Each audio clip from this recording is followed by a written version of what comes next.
जय जगन्नाथ। श्रीमद्भागवत प्रथम स्कंद सप्तम अध्याय।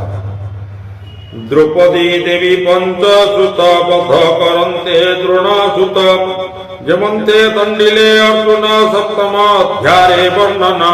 सौनुकवाच व्यासंकु छाड़ी गंगा कूले नारद गले जेते बेले चिते संशय जेते थिला। नारद वाक्ये दूर हेला से सर्वगुणे अधिकारी। नारद वाक्य चिते धरी पुणी की कले पुण्य देहा कह आंभकु जेबे दया एवंते मुनि प्रसन्ने कृष्ण महिमा शुणी कर्णे।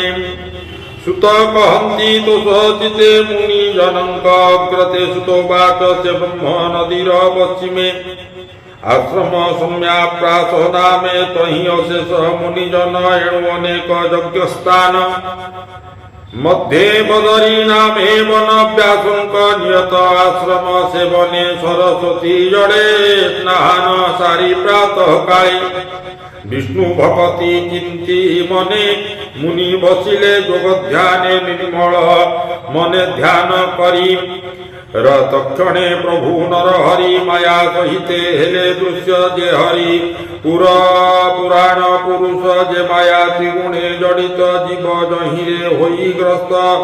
असत्य सत्य प्राय मणे आत्मार गति न प्रमाणे तेणु से जन्मादि अनर्थ। जीव को होई प्राप्त ताहाको उद्धारिबार्थे कृष्ण भक्ति जोग पथे।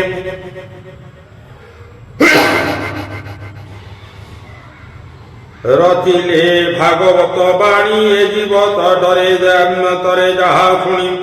भक्ति लभे कृष्ण पादे न पड़े शोक मोह द्वंद्वे।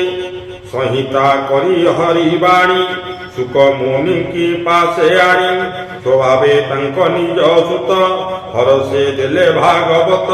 विशेष गोविंद प्रसन्ने माया न लागे तंक मने। सौनुकवाच माया न लागे जार चिते कि प्रयोजन तार ग्रंथे। सुख स्वभावे आत्मा राम ताहार ग्रंथे किवाश्रम। कहार अर्थे व्यास सुत व्यास कले भागवत। निर्लेप जोगी से सुखते संशय लागे आंभ चिते।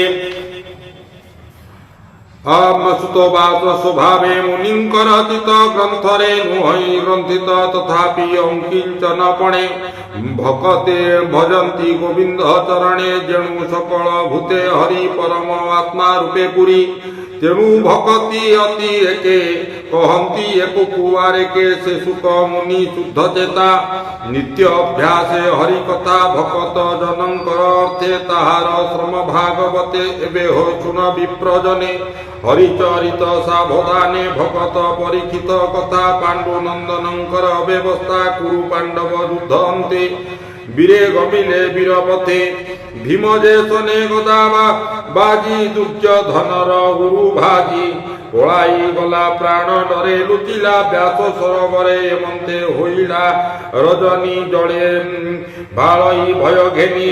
कांदई जीवन विकले द्रोण नंदन देखी कुड़े बोलई। राजा मुख चाई मते नवरिलु तुही।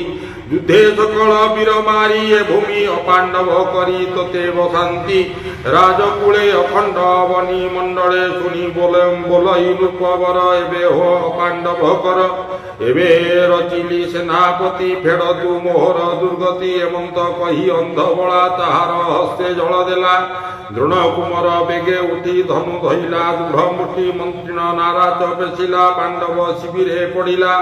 द्रौपदी पांच जे कुमारे शोईन थिले अंतपुरे पड़ी काटिला। तांक शिर शबद कला महाघोर शुणी कंपिले दिगपाळे पुरिला। भूमि अंतराळे अति निंदित कर्म कला दैव